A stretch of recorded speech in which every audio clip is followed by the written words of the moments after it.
warahmatullahi wabarakatuh. Saya Dea Santika dengan NIM 2624048 sebagai presentator pertama akan menjelaskan tentang konsep-konsep dasar teori konstruktif.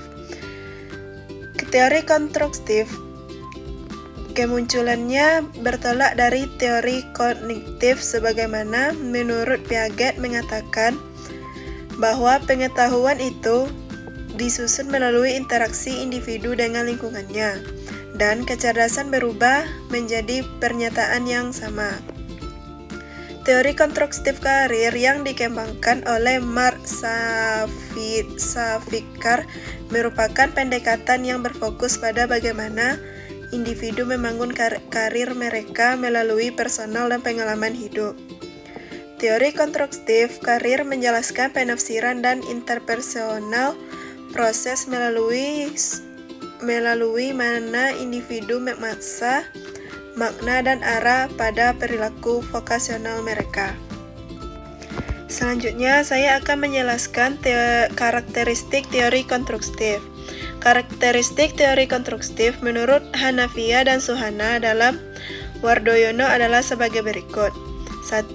Proses pembelajaran berpusat pada peserta didik. 2. Proses pembelajaran merupakan proses integrasi pengetahuan baru dengan pengetahuan lama yang dimiliki peserta didik. 3. Pandangan yang berbeda di antara peserta didik dihargai sebagai tradisi dalam proses pembelajaran. 4. Dalam proses pembelajaran, peserta didik didorong untuk menemukan berbagai kemungkinan dan menyintesiskan secara terintegrasi. 5. Proses pembelajaran mendorong terjadinya kooperatif dan kompetitif di kalangan peserta didik secara aktif. Selanjutnya, karakteristik konstruktif dinyatakan oleh Winata Putra. 1. Mengembangkan strategi alternatif untuk memperoleh dan menganalisis informasi. 2. Dimungkinkannya perspektif jamak dalam proses belajar. 3. Peran utama siswa dalam proses belajar. 4. Menggunakan scaffolding dalam pembelajaran. 5. Pendidik lebih sebagai tutor, fasilitator, dan mentor. 6. Kegiatan dan evaluasi belajar yang otentik.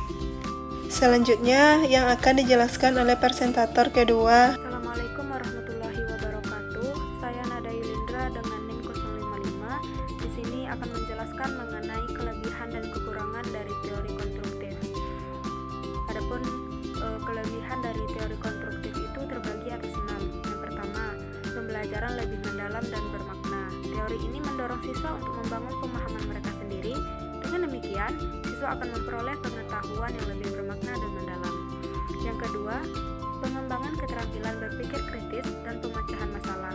Setiap siswa atau individu diajak untuk berpikir kritis dengan mengeksplorasi berbagai kemungkinan jawaban dan menguji ide-ide mereka sendiri.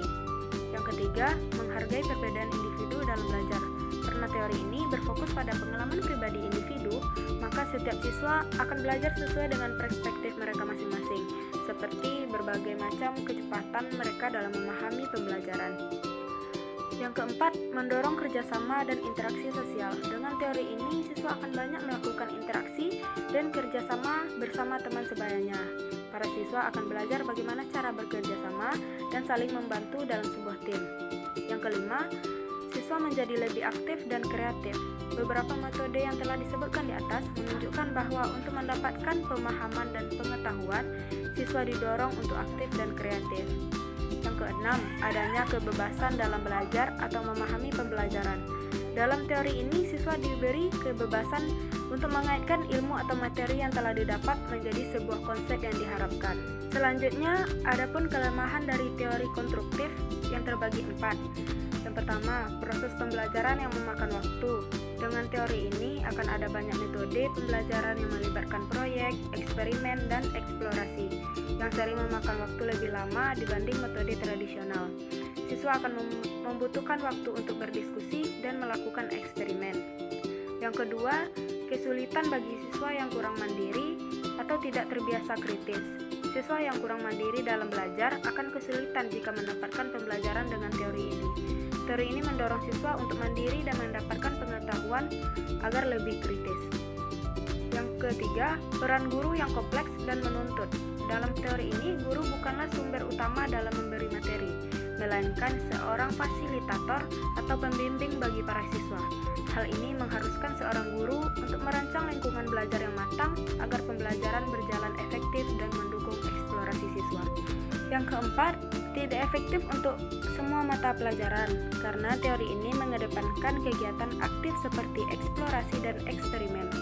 Maka teori ini lebih efektif diterapkan pada mata pelajaran yang bersifat eksploratif seperti sains, sosial, dan humaniora. Selanjutnya, contoh penerapan program BK yang dilakukan di sekolah dan di luar sekolah. Adapun di sekolah, yang pertama program BK akademik yang dapat membantu siswa dalam mengembangkan kemampuan akademis seperti belajar efektif, pengelolaan waktu, dan meningkatkan prestasi belajar. Yang kedua, dengan program bimbingan pribadi, membantu siswa dalam mengatasi masalah pribadi seperti stres, kecemasan, dan konflik dengan temannya. Yang ketiga, dengan program bimbingan karir, membantu siswa dalam mengembangkan kemampuan karir seperti memilih jurusan, mencari pekerjaan, dan mengembangkan keterampilan. Yang keempat, dengan program pencegahan dan penanganan masalah, membantu siswa dalam mencegah dan menangani masalah seperti masalah bullying, kekerasan, dan penyalahgunaan zat. Yang kedua, contoh yang dilakukan di luar sekolah. Yang pertama, program konseling kelompok, membantu individu dalam mengembangkan kemampuan sosial seperti komunikasi efektif dan kerjasama tim. Yang kedua, program konseling individu, membantu individu dalam mengatasi masalah pribadi seperti depresi, kecemasan, dan trauma. Yang ketiga, program pengembangan keterampilan yang membantu individu dalam mengembangkan keterampilan seperti keterampilan komunikasi, keterampilan kepemimpinan, dan keterampilan manajemen waktu. Yang keempat, program dukungan keluarga yang membantu keluarga dalam mengembangkan kemampuan parenting seperti mengelola konflik keluarga dan meningkatkan komunikasi efektif.